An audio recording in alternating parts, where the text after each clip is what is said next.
Welcome back to the session of the Hindu newspaper analysis. Today we will discuss mainly four issues. The first issue is related to India-China border. Second issue is related to COP30, and fourth issue is related to Indian tea sector. Fourth issue is related to wetland conservation. So let's discuss all the issues in detail. In this lecture, we will discuss about India-China border disputes. India-China border overview. India shares 3,488 km of border with China that runs along the state of Jammu and Kashmir, Himachal Pradesh, Uttarakhand, Sikkim and Arunachal Pradesh. India China के साथ about 3,488 kilometre का border share करता है। India के about 5 state हैं जो China के साथ बॉर्डर शेयर करते हैं: Jammu and Kashmir, Himachal Pradesh, Uttarakhand, Sikkim and Arunachal Pradesh. Border state यूडीज कौन कौन से हैं जो डायरेक्टली चाइना बॉर्डर के साथ कनेक्टेड हैं? अभी हम देख चुके हैं कि मेनली 5 स्टेट है। State not fully demarcated line of actual control clarification on going. India and China के बिटवीन जो बॉर्डर है वो फुल्ली डिमार्केटेड नहीं है। Line of actual control LAC clarification अभी ऑनगोइंग है। Terrain region high altitude sparsely populated infrastructure challenges. Border areas में high altitude है, स्पार्सली पॉपुलेटेड एरियाज हैं एंड इंफ्रास्ट्रक्चर से रिलेटेड चैलेंज कंटिन्यू है। Border guiding force Indo Tibetan border force ITBP India China border को guide करती है। कितने state China border के साथ कनेक्ट हैं और कितने किलोमीटर का बॉर्डर शेयर करते हैं? Jammu and Kashmir 1597 kilometre, Himachal Pradesh 200 kilometre, Uttarakhand 345 kilometre, Sikkim 220 kilometre, Arunachal Pradesh 1126 kilometre, total 3488 kilometre. India China border dispute. India China relations have witnessed several border disputes. The Sino Indian border dispute revolve around the sovereignty of key territories like Aksai Chin and Arunachal Pradesh, complicated by the historical colonial influence. The dispute emerged from unclear historical boundary demarcations made during British colonial rule and the McMahon Line Agreement, which China repudiates. The several border disputes between India and China are discussed below. India and China के relations को several border disputes की वजह से काफ़ी issues face करने पड़ते हैं। 1962 में साइनो इंडिया बॉर्डर डिस्प्यूट जो हुए थे वो अक्साई चीन एंड अरुणाचल प्रदेश रीजन के अंदर कुछ टेरिटरीज की सॉवरेनिटी को लेकर ये डिस्प्यूट्स हुए थे। इंडिया और चाइना के बीच जो डिस्प्यूट्स हैं वो ब्रिटिश कॉलोनियल रूल के ड्यूरिंग कुछ हिस्टोरिकल बाउंड्री डिमार्केशंस अनक्लियर रहे। मैकमोहन लाइन एग्रीमेंट से रिलेटेड चाइना के जो मिसकंसेप्शंस हैं उसकी वजह से दोनों कंट्रीज के बीच में ये डिस्प्यूट्स हैं। कुछ disputes such as boundary line dispute. India acknowledge the McMahon line as the LAC actual line of control between India and China while China does not recognise it. India और China के between LAC जो line है इसको McMahon line को LAC के तौर पर India ने एक्नॉलेज किया है बट चाइना इसको रिकॉग्नाइज नहीं करता है। सानो इंडियन वॉर द 1962 सानो Indian war emerge from the border dispute in Aksai चीन एंड उत्तर प्रदेश। 1962 में इंडिया और चाइना के बिटवीन सानो इंडियन वॉर इमर्ज हुआ था, स्पेशली अक्साई चीन एंड अरुणाचल प्रदेश रीजन में बॉर्डर डिस्प्यूट हुए थे। Nathula clashes. The Nathula clashes occurred in 1967 when the PLA People's Liberation Army attacked Indian post in Sikkim. 1967 में नाथुला क्लैशेस इंडिया और चाइना के बिटवीन हुए। Doklam issue the 2017 Doklam stand was a 73-day military conflict between India and China over the construction of a road by Chinese troops in the disputed Doklam region. 2017 में 73 days military conflict हुए India और China के between, specially Doklam stand of के नाम से इन्हें जाना जाता है। Galwan clashes. Chinese troops invaded Indian territory in Galwan River Valley in 2020, causing objections to Indian road construction. It became the first fatal confrontation between the two sides since 1975. India और China के between 2020 में Galwan river valley के under Galwan clashes होते हैं and इसमें भी बहुत ज़्यादा मिलिट्री पर्सनल का यहाँ पर किलिंग हुआ था। Yangtze Clash 2022. The Yangtze Clash occurred in Arunachal Pradesh, involving Indian and Chinese troops. Around 300 Chinese troops advanced on Indian outpost. Significance of stable China India-China relations. India and China के बीच में relations अगर stable होते हैं, इसका क्या significance हो सकता है? Number one, enhanced border stability, de-escalation would prevent future clashes and allow resources to be diverted to developmental priorities. Number two, economic interest. A stable relationship between India and China is crucial, and China is India's largest trading partner and third largest export market. Two-thirds of India's total active pharma ingredients is sourced from the China. Number three, energy security. Cooperation with China is necessary to receive about hydrological information of transborder rivers to secure India's hydroelectric potential. Both countries are major importers of oil in Asia. Their cooperation would increase their bargaining power to avoid Asian premium. China controls about 90% of global rare earth metal production. More than 80% of solar modules and cells are imported from China. They are crucial to emerging technologies such as renewable energy and electric vehicles. Number four, geopolitical leverages. For India's nuclear supplier group membership, China's support is necessary. Resolving disputes enhance India's credibility, lead to its bid for permanent UNSC seat. Number five, counterbalancing Western dominance. China and India can challenge Western hegemony, pushing for reforms in IMF, WTO, and UN. It would promote a balance of power within Asia and can deter aggressive policies by West. How India-China relations can be improved? India and China के relations को कैसे improve किया जा सकता है? Number, strengthen diplomatic dialogue. India should prioritize continuous diplomatic dialogue with China to prevent future escalations and misunderstanding and to solidify the agreement reached. Number two, enhance border infrastructure and defense preparedness. India should encourage investment to improve border infrastructure and logistics to support troops mobility and supply lines. Number three, transparency and consensus-based decision.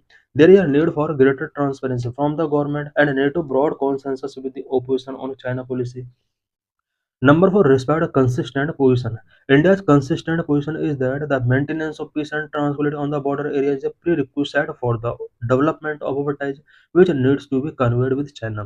While challenges persist due to China's assertive policies, strategic preparedness is crucial for securing India's interest and ensuring regional balance in Asia. This is PYQ related to this article. What is nationally determined contribution (NDCs) proposed under Paris Agreement? What are India's various targets set under NDC? Why in use? India will submit its updated nationally determined contribution around the commencement of the UN Climate Change Conference COP30 in Brazil on November 10. The updated NDCs or NDC 3.0 is expected to reflect the degree of emissions reduction by 2030. So far, only 30 of the 190 odd countries have submitted their NDCs. United nation climate change conference COP30 Brazil के अंदर 10 नवंबर से start होने वाला है। इससे पहले India ने अपना updated nationally determined contribution submit करने का प्लान किया है। अभी तक अबाउट 30 कंट्रीज ने अपने एनडीसीज सबमिट किए हैं। ये जो एनडीसी अपडेट होगा ये थर्ड टाइम अपडेट होने जा रहा है। What is nationally determined contribution? NDCs क्या होते हैं? NDCs are pledges made by all countries to reduce their greenhouse gas emissions and to adapt to the impact of climate change.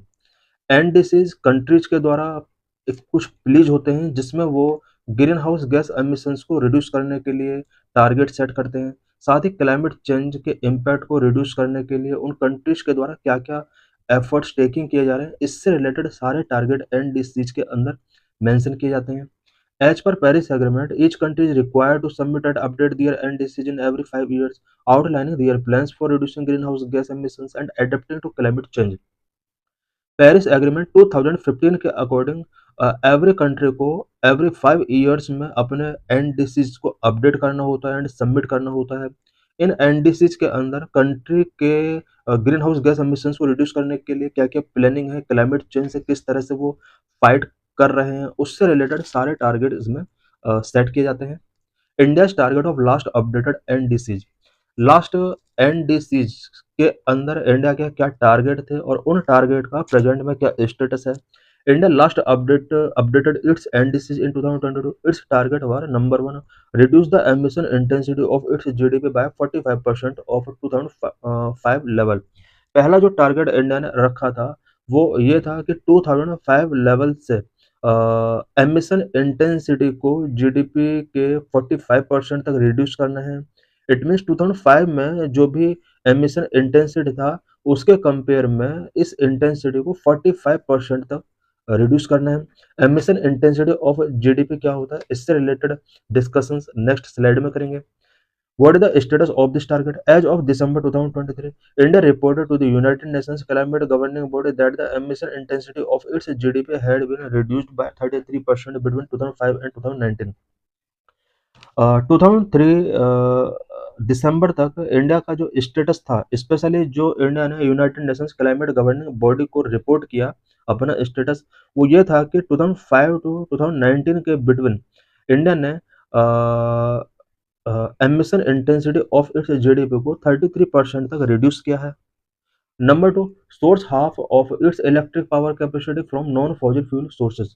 दूसरा target जो India का था वो ये था कि इलेक्ट्रिक पावर कैपेसिटी के जितने भी सोर्स हैं इंडिया में, नॉन फॉसिल फ्यूल सोर्स पर जो डिपेंडेंसी उसको बढ़ाना होगा।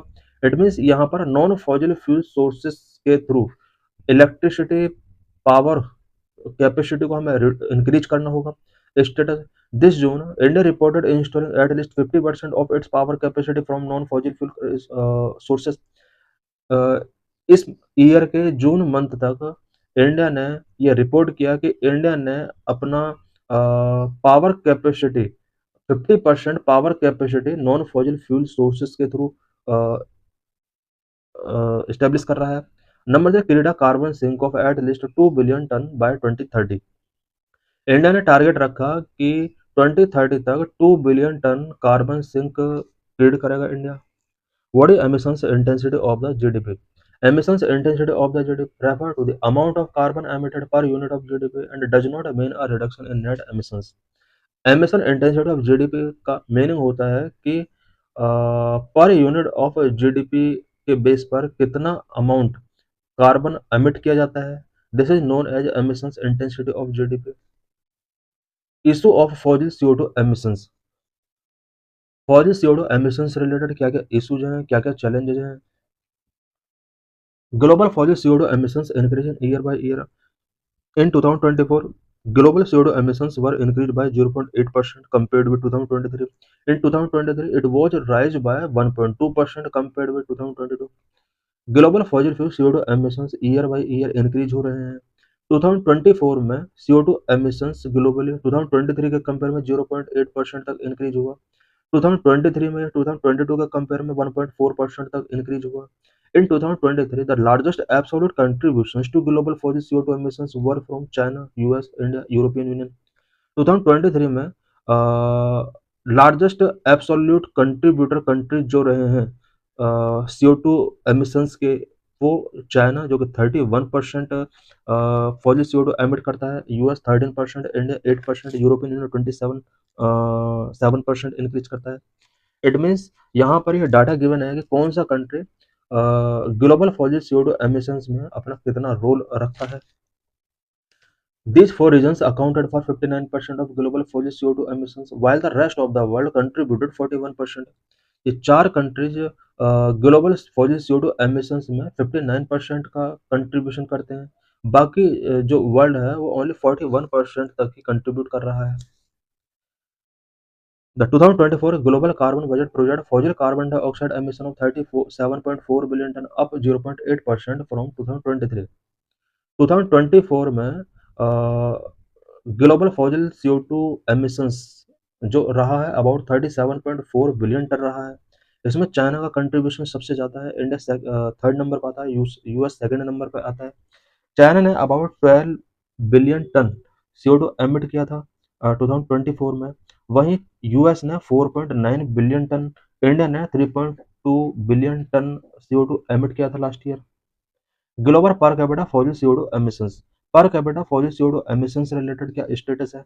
The global per capita fossil CO2 emissions in 2023 is 1.3 tonne of carbon per person per year.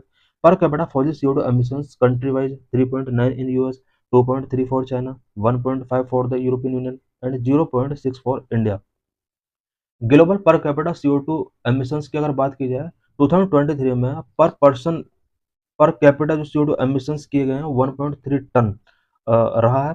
Country wise अगर global per capita fossil CO2 emissions की अगर बात की जाए, टॉप पर यूएस है। यूएस में per capita CO2 emission 3.9 tonne है, चाइना में 2.3 टन है, European Union 1.5 tonne and India में 0.6 टन पर पर्सन रहा है। What is the Paris agreement on climate change? Climate change से रिलेटेड पेरिस एग्रीमेंट क्या है? A legally binding global agreement under the United Nations framework convention on climate change. Paris agreement एक legally binding global agreement है जो कि UNFCCC के under किया गया था। Adopted in 2015 during UNFCCC COP21, it aims to combat climate change and limit global warming to below 2 degrees Celsius above the pre-industrial level with an ambition to limit warming to 1.5 degrees Celsius. Paris agreement 2015 में UNFCCC की COP21 के under हुआ था, जिसका main aim climate change से combat करना and global warming को 2 degree Celsius तक लिमिट करके रखना है, स्पेशली प्री इंडस्ट्रियल लेवल के कंपेयर में। Replace Kyoto protocol. Paris agreement replace the Kyoto protocol which was an earlier agreement to deal with climate change. Climate change से fight करने के लिए अर्लियर क्योटो प्रोटोकॉल एग्रीमेंट हुआ था, उसकी जगह अब पेरिस एग्रीमेंट को रिप्लेस किया गया। set out a framework for countries. The Paris Agreement 2015 set out a framework for countries to work together to reduce greenhouse gas emissions, adapt to the impact of climate change, and provide support to developing countries in their efforts to address climate change. Paris agreement सभी countries को green house gas emissions को reduce करने के लिए unite करता है और कुछ क्लाइमेट इश्यूज से फाइट करने के लिए एक फ्रेमवर्क प्रोवाइड कराता है, such as greenhouse gas emissions को किस तरह से रिड्यूस करना है, क्लाइमेट चेंज इम्पैक्ट को किस तरह से एडॉप्ट करना है एंड डेवलप्ड कंट्रीज के द्वारा डेवलपिंग कंट्रीज के लिए क्लाइमेट चेंज को एड्रेस करने के लिए कुछ फाइनेंशियली सपोर्ट करना होगा। इससे रिलेटेड फ्रेमवर्क यहाँ पर प्रिपेयर किए जाते हैं। एनडीसीज क्या होते हैं? एनडीसीज कुछ प्लीज होते हैं जो कंट्रीज के द्वारा मेड किए जाते हैं so that green house gas emissions को रिड्यूस किया जा सके। इससे पहले हम एनडीसी के बारे में प्रीवियस स्लाइड में डिस्कस कर चुके हैं। Several initiatives taken by Indian government to address climate को एड्रेस करने के लिए इंडियन गवर्नमेंट के द्वारा क्या क्या इनिशिएटिव्स टेकिंग किए गए हैं। Number national action plan on climate change NAPCC launched in 2008, the NAPCC identified 8 national missions to promote understanding of climate change, adaptation and mitigation, energy efficiency and natural resource conservation. National action plan on climate change 2008 में launch किया जाता है। इसके under climate change को understand करने के लिए, adaptation and mitigation को प्रमोट करने के लिए, energy efficiency and natural resource conservation को प्रमोट करने के लिए इंडिया में 8 नेशनल मिशंस को आइडेंटिफाई किया गया। Number 2 state action plan on climate change SAPCC। Under the NAPCC under the SAPCCs, states are required to develop their own action plan. SAPCCs के under सभी स्टेट को क्लाइमेट चेंज से fight करने के लिए ओन एक्शन प्लान यहाँ पर develop करने का प्रोविजन किया गया। As of 2022, 33 states and UTs have prepared their SAPCCs. However, the implementation and monitoring of these plans remain a challenge. 2022 तक इंडिया के अबाउट 33 स्टेट एंड यूटीज ने अपने SAPCCs प्रिपेयर किए, बट इनका इम्प्लीमेंटेशन एंड मॉनिटरिंग से related issues and challenges अभी भी continue है। Number 3 climate change research and knowledge network. The government has supported various research initiative and knowledge network to enhance understanding of climate change impact and response. Climate change impacts and response को understand करने के लिए government ने various research initiative and knowledge network को support given किया है। This include the national network programme on climate change modelling, aerosol and coastal vulnerability. Various type के support जैसे national network programmes on climate change modelling, aerosol and coastal vulnerability से related government के support रहे हैं। Number 4 International Solar Alliance. It promotes the widespread adoption of solar energy, enhancing global cooperation in renewable energy. Renewable energy sector में global corporation को enhance करने के लिए India ने वेरियस इनिशिएटिव्स लिए। इंटरनेशनल सोलर अलायंस भी इंडिया ने establish किया। Number 5 goal of net zero by 2070। India's commitment to achieve net zero emission by 2070 mark a significant step toward absolute emission reduction. India ने net zero emissions को achieve करने के लिए 2070 तक का टारगेट सेट कर रखा है। Number 6 enhanced nationally determined contribution, setting ambitious target for reducing emission intensity and increasing renewable energy capacity. India ने नेशनली डिटरमाइंड कंट्रीब्यूशन से रिलेटेड टारगेट सेट किए हुए हैं। Number 7, significant growth in renewable energy capacity. Renewable energy capacity में India ने significant growth किया है। Rapid expansion in solar and wind energy installation contributed to India's international non fossil fuel energy target. India ने international non fossil fuel energy target set किए हुए हैं और इन्हें अचीव करने के लिए इंडिया में solar and wind energy installation को एक्सपेंड किया गया है। Number Indian Indian emission carbon trading scheme, establishing a carbon trading scheme to incentivize emission reduction and support sustainable economic development। India ने एमिशन रिडक्शन को incentivise करने के लिए and sustainable economic growth को सपोर्ट करने के लिए कार्बन ट्रेडिंग सिस्टम लॉन्च किया है। Number 9, कोalition for disaster resilient infrastructure. Disaster resilient infrastructure को प्रमोट करने के लिए इंडिया ने अदर कंट्रीज के साथ कोalition किए हैं। Focus on building resilient infrastructure to withstand climate induced disaster. Climate induced disasters के साथ विद स्टैंड करने के लिए इंडिया ने रेसिलेंट इंफ्रास्ट्रक्चर बिल्डिंग करने पर फोकस किया है। Number 10, green development pact under G20 presidency. India ने G20 प्रेसिडेंसी के दौरान green development pact various countries के साथ साइन किए। Integrating green development principle into global economic practices showcasing India leadership in sustainable development. Number 11, India is also expected to operationalise the Indian carbon market 2026। India अपने carbon market को 2026 से operationalise करने का planning कर रहा है, under which 13 major sectors will be given mandatory emission intensity target and can trade their resulting savings via emissions reduction certificate. Carbon trading market के अंदर इंडिया ने अबाउट 13 सेक्टर ऐसे चूज किए हैं जिन्हें emission intensity target mandatory given किए जाएंगे, जिससे एमिशन रिडक्शंस को अचीव किया जा सकता है। How India can enhance its global negotiations with respect to climate change. Climate change के रिस्पेक्ट में इंडिया अपने ग्लोबल नेगोशिएशंस को किस तरह से एनहांस कर सकता है। Number 1, hosting international climate summits. India को इंटरनेशनल क्लाइमेट समिट होस्ट करने होंगे। कुछ क्लाइमेट समिट को इंडिया ने पहले भी होस्ट किया है। India should aim to host a major international climate summit like the United Nations conference of parties in 2028। India major international climate summits host करता है, सच एज 2028 में India United Nations conference of parties को host करेगा। This would provide a platform to showcase its climate leadership and set ambitious global climate agenda. India अगर United Nations conference of parties यानी COP के summits को host करेगा तो इससे India को अपने क्लाइमेट लीडरशिप एंड जो भी इंडिया के एम्बिशियस ग्लोबल क्लाइमेट एजेंडाज हैं उन्हें शोकास करने के लिए एक प्लेटफॉर्म मिल सकता है। Number 2, advocacy and consensus building. India should start with consensus on critical climate issues. India को क्रिटिकल क्लाइमेट इशूज पर वेरियस कंट्रीज के साथ कॉन्सेंसस बिल्ड करने होंगे। Proactively engaging in a dialogue, forming alliance and addressing concern of other nations will help India lead to negotiations and drive meaningful outcomes। India को चाहिए कि वो other countries के साथ डायलॉग में एंगेज स्टार्ट करे, अलायंस फॉर्म करना start करे एंड अदर कंट्रीज के जो भी इश्यूज हैं क्लाइमेट को एड्रेस करने से रिलेटेड उनको जो भी कंसर्न है उन कंसर्न को एड्रेस करे India. Number 3, promoting equity and climate finance.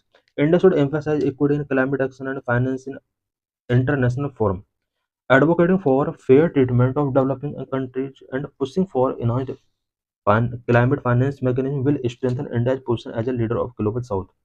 Because India चाहता है कि वो ग्लोबल ग्लोबल साउथ में अपने एक लीडरशिप इस्टेब्लिश करे।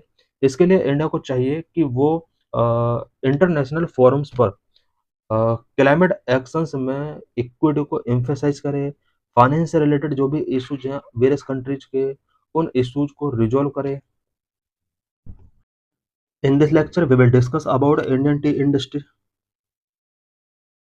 India is becoming the superpower of tea industry. It is the second largest producer and consumer of tea after China. India पूरे world के अंदर टी इंडस्ट्री का सुपर पावर कंट्री बनने जा रहा है। India second largest producer and consumer country tea का after China. Kenya is the largest exporter, China is the second largest exporter and India is third largest exporter. Tea के export के respect में अगर बात की जाए तो केन्या टी का लार्जेस्ट एक्सपोर्टर कंट्री है, China second and India third number पे आता है। यहाँ हम देख सकते हैं कि इंडिया के किन-किन स्टेट में टी प्रोडक्शन किया जाता है। Himachal Pradesh, Uttaranchal, West Bengal, Bihar, Odisha, Tripura, Assam, Tamil Nadu, Kerala, Karnataka. What are the key detail about tea and its production in India? India में टी एंड इसके प्रोडक्शन से रिलेटेड की डिटेल्स क्या-क्या हैं? Tea is a popular beverage made by the infusing cured or fresh tea leaves of Camellia sinensis in hot water। ये एक popular beverage है जो कि कैमेलिया साइंसिस की फ्रेश लीव को हॉट वाटर में इन्फ्यूज करने के बाद बनती है। It is the second most consumed drink in the world after water. ये वर्ल्ड में कंज्यूम की जाने वाली सेकंड मोस्ट ड्रिंक है। Origin: tea is believed to have originated in ancient China, northeastern India, North Myanmar। ऐसा believe किया जाता है कि टी एंशियंट चाइना में, north eastern India and Myanmar में ओरिजिनेट हुआ। इंटरनेशनल डे: मई 21 एवरी ईयर को एक इंटरनेशनल डे के तौर पर सेलिब्रेट किया जाता है। It is designed by UN general assembly in 2019। Growth conditions: tea के लिए ग्रोथ कंडीशंस क्या-क्या होनी चाहिए? टेम्परेचर 16 टू 32 डिग्री सेल्सियस के बिटवीन होना चाहिए। Rainfall 15 to 300 centimetre per annum होना चाहिए। Relative humidity should be around 80% most of the time and should never be less than 40%। Relative humidity 40% से लेस नहीं होना चाहिए। ये 80% के आसपास होना चाहिए। Number 4, the area should not be prone to frost. Frost prone area इसके लिए सूटेबल नहीं है। The soil should be acidic. Soil acidic होना चाहिए with good drainage facility. GI tag: Darjeeling tea known as the champagne of teas was the first GI product. Darjeeling tea को champagne of tease के नाम से जाना जाता है, जो कि फर्स्ट जीआई प्रोडक्ट रहा है। Production: India is the second largest producer of T after China globally. Globally China के बाद इंडिया सेकंड लार्जेस्ट प्रोड्यूसर रहा है टी का। Largest black tea producer India ही है।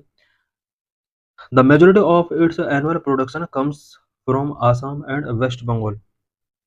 इंडिया के एनुअल प्रोडक्शन का जो सबसे ज़्यादा शेयर है वो आसाम का है। अबाउट 55% टी आसाम के अंदर ही प्रोड्यूस होती है। Second number West Bengal.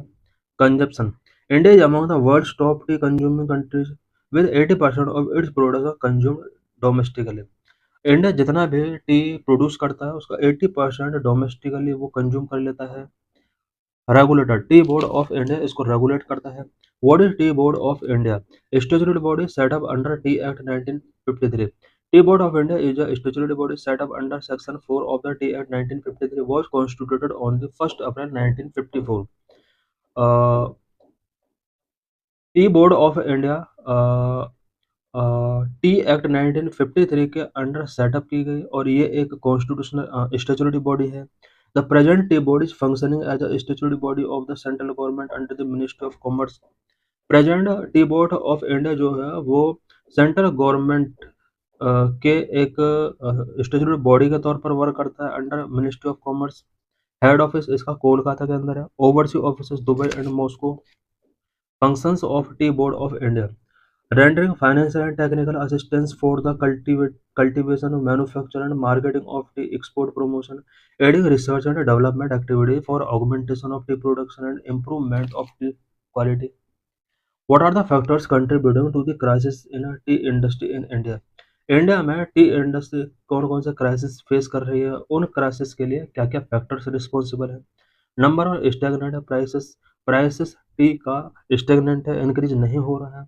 Over supply, widening gap between demand and supply. Demand and supply के बिटवीन गैप वाइडनिंग हो रहा है। Intense competition from other nations like Sri Lanka and Kenya. कुछ other country such as Sri Lanka and Kenya के साथ Indian T को compete करना पड़ रहा है। What are wetlands and what is the significance of wetland conservation? What are wetlands? Wetlands are areas of marsh, fen, and peatland with water that is static or flowing, including marine areas with a depth not exceeding 6 meters।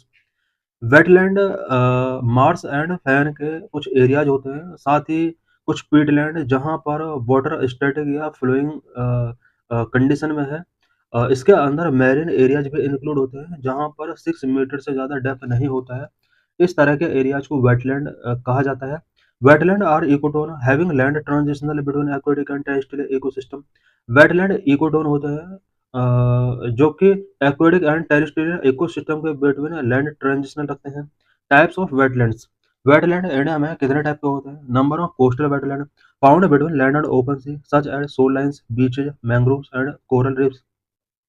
Coastal wetland जो होते हैं वो land and open सी के between मिल जाते हैं। For example shore line, beaches, mangroves and coral reef, ये सभी coastal wetland के अंदर काउंट किए जाते हैं।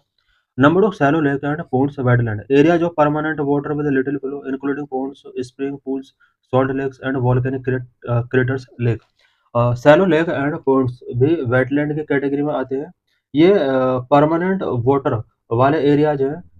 इसके under ponds, salt lake, volcanic crater lakes include होती हैं। Number 3 marshes wetland saturated, flooded or ponded with water characterized by herbaceous vegetation in wet soil conditions। They can be tidal or non-tidal। Number 4 swamps wetland dominated by trees and shrubs। Swamps occur in fresh water or salt water floodplain। Swamps wetland जो होते हैं वो trees, shrubs, swamps के द्वारा dominated होते हैं। Specially ये salt water flood plain या फ्रेश वाटर एरियाज में मिल जाते हैं।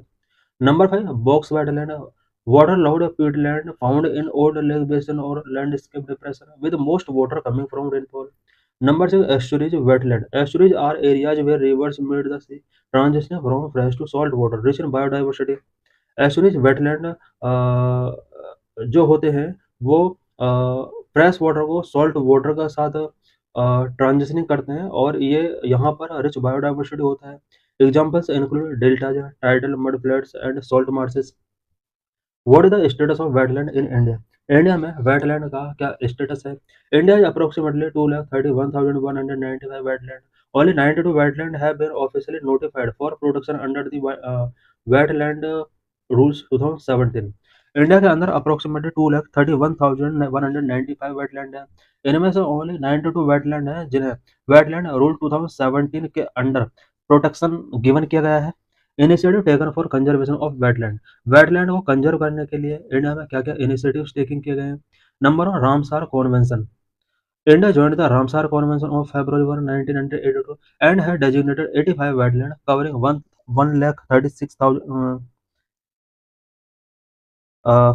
13,67,749 hectares as wetland of international importance। India ने 1982 में रामसार कॉन्वेंशन को ज्वाइन किया था। इसके बाद 85 वेटलैंड यहाँ पर डिजाइन किए गए। Recent Ramsar wetland are Kazhuveli bird sanctuary Tamil Nadu,